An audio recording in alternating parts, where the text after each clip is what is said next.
পৃথিবীতে ইবাদত করতে হবে। হযরতে আনাস রাদিয়াল্লাহু তাআলা আনহু, হাদিস সুনানে তিরমিজি, হাদিস দারমি বাইহাকি, রাসূল করিম সাল্লাল্লাহু আলাইহি ওয়াসাল্লাম তিনি বলেছেন, আল্লাহ তাবারক ওয়া তাআলা বলেছেন পবিত্র কোরআন, ওমা খালাকতুল জিন্না ওয়াল ইনস ইল্লা লিয়াবুদুন। জিন আর ইনসানকে আল্লাহ সৃষ্টি করেছেন তার গোলামি করার জন্য, তার ইবাদত করার জন্য। মুমিনদের একটা বৈশিষ্ট্য হবে যে তারা আল্লাহ তাবারক ওয়া তাআলার ইবাদত করবে। এই পৃথিবীতে ইবাদত করতে হবে কার? এই পৃথিবীতে ইবাদতের লায়ক কে? এই পৃথিবীতে একমাত্র ইবাদত করতে হবে আল্লাহ।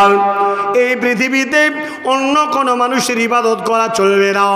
এই পৃথিবীতে কোনো রকমের কারো কাছে কোনো রকমের যাচাঙ্গা করা চলবে না। এই পৃথিবীতে কোনো রকম কারো দরবারে গিয়ে সিজদা অবলম্বনত হওয়া যাবে না। এই পৃথিবীতে একমাত্র ইবাদত চলবে কার? আল্লাহ তাবারক ওয়া তাআলার। মহান আল্লাহ তাবারক ওয়া তাআলা বলছেন 4 নাম্বার বৈশিষ্ট্য তোমরা শুনে নাও, সেটা হলো আলহামিদুন। আর তারা প্রশংসা করবে কার? আল্লাহ তাবারক ওয়া তাআলার। কোন দাতা বাবার প্রশংসা চলবে না, কোন ভণ্ড বাবার প্রশংসা করা চলবে না, কোন গাঁজা বাবার প্রশংসা করা চলবে না, কোন পীর সাহেবের প্রশংসা করা চলবে না। এই জমিনে একমাত্র প্রশংসার অধিকার হবে কার? আল্লাহ তাবারক ওয়া তাআলার।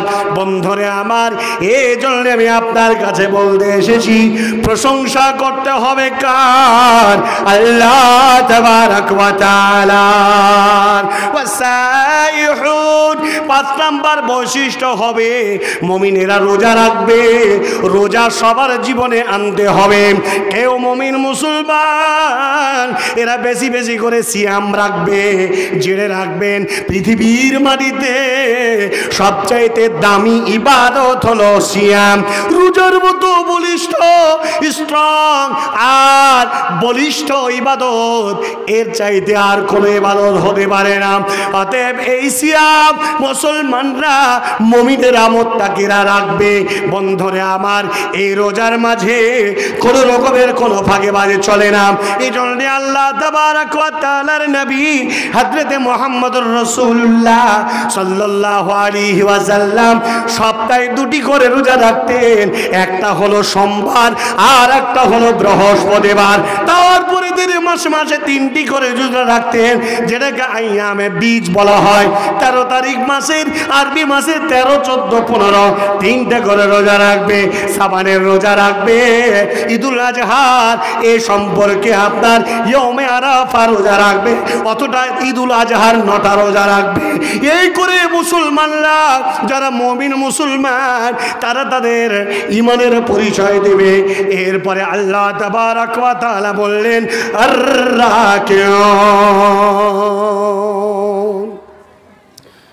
রুকু করনে ওয়ালার সাথে আর রাকিউন মা'আর রাকিঈন, রুকুকারীর সঙ্গে রুকু করবে। রুকু করা মানে মাথা নত করা। রুকু করা মানে হেনমন্যতা ভাব প্রকাশ করে আল্লাহর কাছে মাথা মস্তক অবনত করা। 7 নাম্বার কারণ হলো ওয়াসাজিদুন। সিজদা দিতে হবে কার কাছে? জোরে বলেন ভাই। আপনারা কি ধিমিয়ে গেলেন, ঘুমিয়ে গেলেন? ভালো লাগে নাই? আল্লাহর কাছে সিজদা করতে হবে। আল্লাহ রাব্বুল আলামিনের কাছে সিজদা দিতে হবে। যারা কবরে সিজদা দেয় না এমন লোক আছে না? নাই? মাজারে গিয়ে সিজদা দেয় না?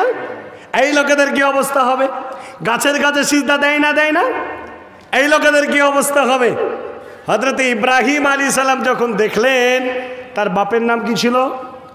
আজর। এই আজর মূর্তি তৈরি করত আর এই মূর্তির কাছে ইবাদত করত, সিজদা দিত। ইব্রাহিম আলাইহিস সালাম তার বাপকে বলল, এটা কখনো মানা যাবে না, আমি আল্লাহর নবী, সিজদা করতে হবে আল্লাহর কাছে। সুপ্রিয় ভাই ও বন্ধু, এজন্যে যে সমস্ত সুন্নি বাবারা যারা কবরের কাছে গিয়ে সিজদা দেয়, এ বেটাদের কি হবে? এ বেটারা জবাব দিবে কিভাবে? আহলে হাদিসদেরকে সুন্নি বাবারা বলে ওহাবি, বলে না বলে না? লা মুজাহাবি, এরা মাযহাব মানে না। গैर মুকাল্লিদ, এরা কারো তাকলিদ করে না, বলে না বলে না বাবা না? এই বেয়াদবেরা এরা বলছে এই ওহাবি গैर মুকাল্লিদ আহলে হাদিস এরা নবীকে সম্মান করে না, বরঞ্চ নবীর সঙ্গে গুস্তাগি করে। রসুলের সঙ্গে কখনো আহলে হাদিসরা গুস্তাগি কেউ কোনো জায়গায় করেছে একটা নজির দেখাতে পারবে? হানাফিদের এই সুন্নিদের একটি কিতাব আছে, বই আছে, বইটার নাম হলো তাজকিরাতুল আউলিয়া।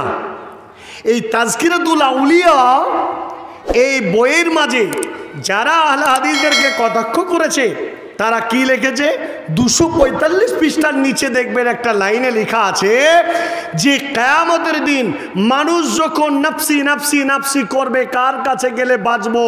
বিশ্ব নবীর কাছে সকলেই এসে আল্লাহ রসুলের কাছে দ্বারস্থ হবে আর বলবে, হে রসুল আপনি আমাদেরকে আল্লাহর কাছে দোয়া করেন এবং আমাদেরকে বাঁচান। বলে হাদিস আছে না নাই?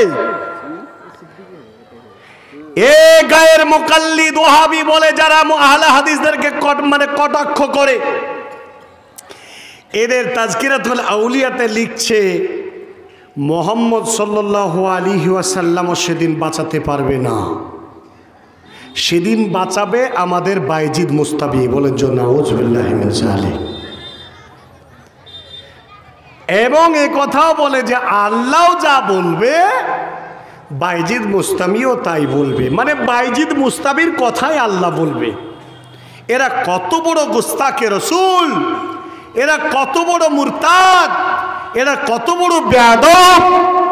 এরা আবার বেশি রসুল প্রেমিক, রসুলের নামে জন্মদিবস, রসুলের নামে মিলাদুন নবী, রসুলের নামে এত কিছু করে না করে না?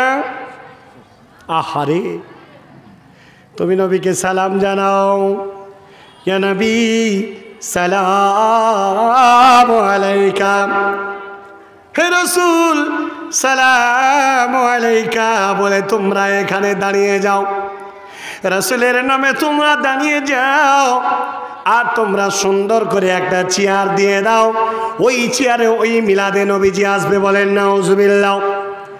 এই সমস্ত বেয়াদবরা ইসলাম বোঝে না, বিশ্ব নবীকে কেমন করে দরুদ পাঠ করতে হয় এরা জানে না। আমি মক্কা নগরীতে গেলাম, আমি মক্কায় যাই বছরে 4 বার 5 বার মক্কা মদিনায় যাই। এবার গেলাম, আমার সাথে একজন লোক, তিনি বলছেন হুজুর আপনি মসজিদে নববীর মধ্যে কোন দিক দিয়ে আপনি হেঁটে যাচ্ছেন? বলে আমি এই দিক দিয়ে হেঁটে যাই, তাহলে আমি জান্নাতুল বাকির কাছে পৌঁছে যাব। আমাকে বলছে হুজুর চলুন বিশ্ব নবীকে সালামটা দিয়ে যাই। এদের কত রকম আকীদা।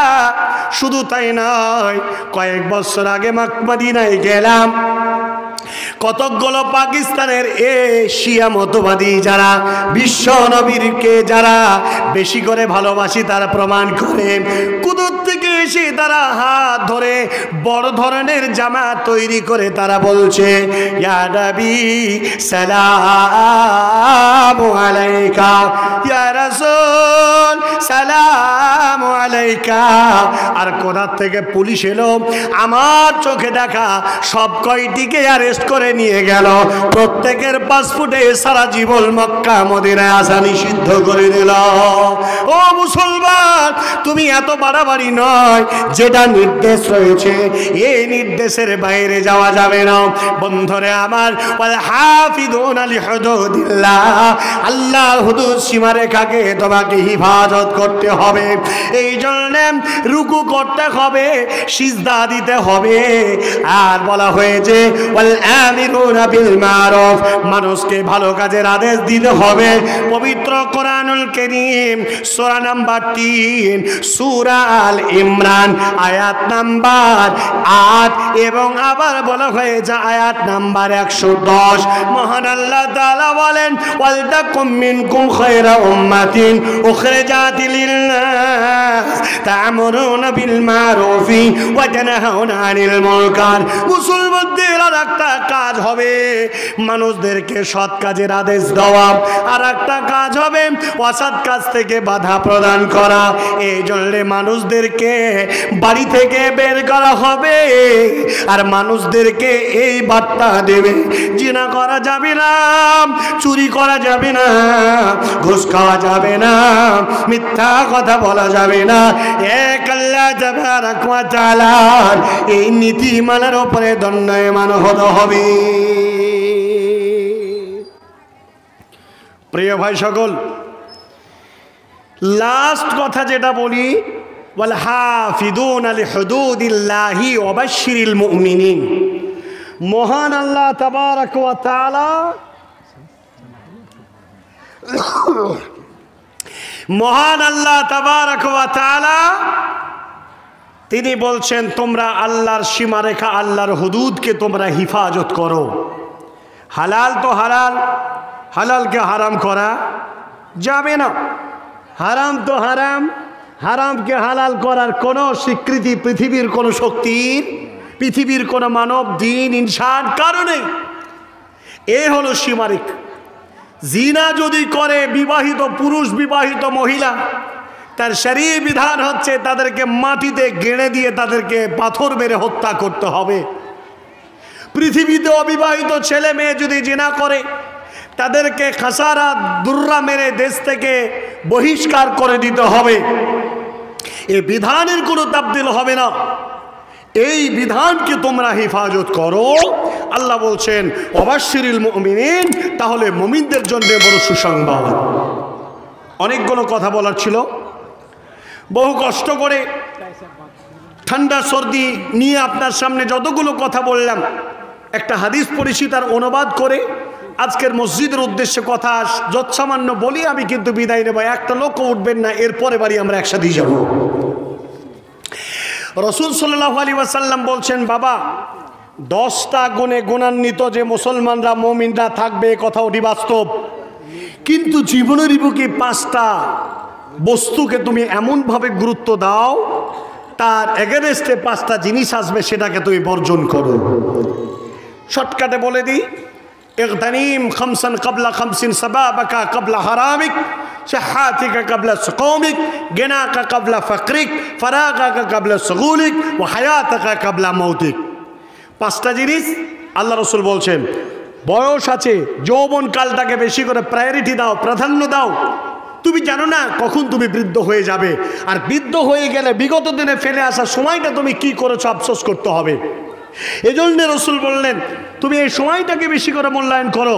নাম্বার 2, আল্লাহ রাসূল বললেন সুস্থ আছো, কোনো বেমারে তোমাকে আক্রমণ করেনি, রোগাক্রান্ত হও নাই, এই সময়টাকে বেশি করে মূল্যায়ন করো। তার কারণ তুমি জানো না কোন সময় কোন রোগে তোমাকে আক্রমণ করবে, তখন তুমি আল্লাহ তাবারাক ওয়া তাআলার মন ভরে ইবাদত করতে পারবে না, আল্লাহ সন্তুষ্টি করতে পারবে না। মন যা চায় আল্লাহ সন্তুষ্টির জন্য তা তুমি করতে পারবে না। অতএব সুস্থ অবস্থাটাকে বেশি করে প্রায়োরিটি দাও, মূল্যায়ন করো। 3, গিনাকা ক্বাবলা ফাকরিক। গিনাকা মানে যার সম্পদ আছে, টাকা আছে, বাড়ি আছে, গাড়ি আছে, ট্রলিকা আছে, 4 চরুষে যার যে যেমন ক্ষমতার মালিক তার সে সেরকম সম্পদ রয়েছে। আল্লাহ রসুল বলছেন ওই সময়টাকে বেশি করে মূল্যবান মনে করো, কারণ কখন তোমার মাল শেষ হয়ে গিয়ে তো ফকির হয়ে যাবে এটা তুমি নিজেও টের পাবে না। সেদিন 500 টাকা দান করার জন্য আফসোস করবে কিন্তু পাবে না, 5000 টাকা দান করার জন্য আফসোস করবে, পারবে না। মসজিদ বানিয়ে দেওয়ার জন্য 10 কুইন্টাল রড দেওয়ার ইচ্ছা পোষণ করলেও তোমার অর্থ নাই, পারবে না। কিন্তু এখন তোমার অর্থ আছে, তুমি ঢেলে দাও আল্লাহর রাস্তায়। রাসূল সাল্লাল্লাহু আলাইহি ওয়াসাল্লাম বলেছেন মসজিদের ব্যাপারে অনেক হাদিস আছে। এই মসজিদকে রিয়াজুল জান্নাত বলা হয়েছে। যারা হজ করতে যাবেন, উমরা করতে যাবেন, বিশ্বনবী জনাবে রাসূলুল্লাহ সাল্লাল্লাহু আলাইহি ওয়াসাল্লাম আম্মা আয়েশার বাড়ি থেকে বের হয়ে যে জায়গাটা, এটা হলো রিয়াজুল জান্নাত। এই জায়গাটার বড় শারাফত, বড় গুণ, বড় বৈশিষ্ট্য, এই জায়গাটার বড় মহত্ব, গুরুত্ব, ভারত্ব, তাৎপর্যপূর্ণ জায়গা। রাসূল সাল্লাল্লাহু আলাইহি ওয়াসাল্লামের মসজিদ বলা হয়েছে এই জায়গাটাকে। তার মানে গোটা মসজিদ নববীটাই রাসূলের জায়গা, কিন্তু রিয়াজুল জান্নাতটা হলো একটা মারাত্মক জায়গা। করোনার পর থেকে এখন অ্যাপে ডাউনলোড করে আপনার ভিসা নাম্বার, পাসপোর্ট নাম্বার দিয়ে সার্চ করে এন্ট্রি করে আপনার নাম আসলে তবেই আপনি ঢুকতে পাবেন। আগে আমরা যে কেউ ঢুকে যেতে পারতাম। তো এই রিয়াজুল জান্নাত কেউ কেউ বলেছে রিয়াজুল জান্নাতে 2 রাকাত সালাত আদায় করলে তার জন্য জান্নাত ওয়াজিব। কেউ বলেছে এত দামি জায়গা। যাই হোক, আমি সে বিতর্কের মধ্যে যেতে চাইছি না। এই রিয়াজুল জান্নাত রাসূল করিম সাল্লাল্লাহু আলাইহি ওয়াসাল্লাম স্বয়ং সে জায়গায় সালাত আদায় করেছেন। আল্লাহ রাব্বুল আলামিন রাসূল বলেছেন, মান বানা লিল্লাহি মসজিদান বানাল্লাহু লাহু বাইতান ফিল জান্নাত। পৃথিবীতে কেউ যদি আল্লাহর ঘর, মসজিদ কেউ বানিয়ে দেয়, তাহলে তার জন্য জান্নাতে একখানা ঘর বানিয়ে দেওয়া হবে। জোরে বলবেন না সুবহানাল্লাহ। হযরতে মুহাম্মদ রাসূলুল্লাহ, আরেকবার বলি সাল্লাল্লাহু আলাইহি ওয়াসাল্লাম, আল্লাহর নবী মেরাজে গিয়েছিলেন। মেরাজে যাওয়ার পরে নিজে যে জান্নাত যাবেন সে জান্নাত দেখলেন, জাহান্নামের দৃশ্যগুলো দেখলেন। নিজে যে জান্নাত যাবেন সে জান্নাতটাও নবীজি দেখলেন। দেখার পরে আল্লাহ রাসূল দেখছেন বিশ্ব নবীজির জান্নাতের পাশে বিরাট বড় একটা ইমারত। নবীজি ফেরেশতাদের বলছেন, হাদাল ইমারত, এই ইমারত যেটা দেখছি এটা কার? আল্লাহ রাসূলকে ফেরেশতারা বলছেন এক যুবকের। নবীজি বলছেন, যুবক তো আমি, নিশ্চয়ই আমার জন্য ইমারতটা বানানো হয়েছে। বিশ্ব নবীর মনের সিকিউরিটি দূর হলো না। আবার নবীজি জানতে চাইলেন, যুবক বুঝলাম, যুবক তো নবী আমি মুহাম্মদ, আমাকেও বোঝানো হতে পারে। বিশ্ব নবী বললেন, কনফার্ম হওয়ার জন্য এই যুবকটা কোন বংশের যুবক? নবীজি বলছেন, কোন বংশের যুবক? বলল, এই যুবকটা হলো কুরাইশ বংশের যুবক। বিশ্ব নবীর বংশ হলো কুরাইশ। নবীজি ভাবছেন নিঘাত আমাকে নিসবাত করা হচ্ছে। আল্লাহর নবী বললেন, মা ইসমুক, তার নামটা কি একবার তোমরা বলে দাও। সঙ্গে সঙ্গে বলা হলো হযরতে ওমর ফারুক রাদিয়াল্লাহু তাআলা আনহু। বিশ্ব নবী মিরাজ থেকে ফিরে এসে ফজরের নামাজ পড়ে বেরা ওমরকে ডাকছেন, ওগো ওমর, আল্লাহ তোমাকে এত ভালোবাসে, যার জন্যে তোমার মহব্বতে আল্লাহ তোমার জন্যে আমার জান্নাতের পাশে বিরাট একটা ইমারত বানাইছি। ও আমার অত্র এলাকার মানুষেরা, আজ এই মসজিদের জন্য তোমার আপনার কাছে সকলের কাছে বলছি, মাল আছে কোন আল্লাহর বান্দা আছেন হৃদয় থেকে আল্লাহর ঘরকে পুনরায় রিকনস্ট্রাকশন সুন্দর করে আল্লাহর ঘরটাকে মোজাইন করার জন্য হৃদয় থেকে আপনারা ডোনেশন করুন। আল্লাহ ওয়াদা করেছেন জান্নাতে তার জন্য ঘর বানিয়ে দেওয়া হবে। টাকা আছে, আল্লাহর ঘরের জন্য চাও হচ্ছে, আপনি মন থেকে দান করেন নাই, আপনি কিছু রেখেছেন, কিছু দিয়েছেন, এটা হতে পারে না। এই জালসাটা এত বড় জালসা অ্যারেঞ্জ করা হয়েছে, এই জালসার হৃদয় থেকে আপনি আল্লাহর রাস্তায় দান করে যান, মন থেকে দান করুন। আল্লাহর জান্নাত, আল্লাহর সন্তুষ্টি পাওয়ার সান্নিধ্যে আপনি এগিয়ে আসুন, মহান আল্লাহ আপনার উপরে বড় সন্তুষ্ট হবে।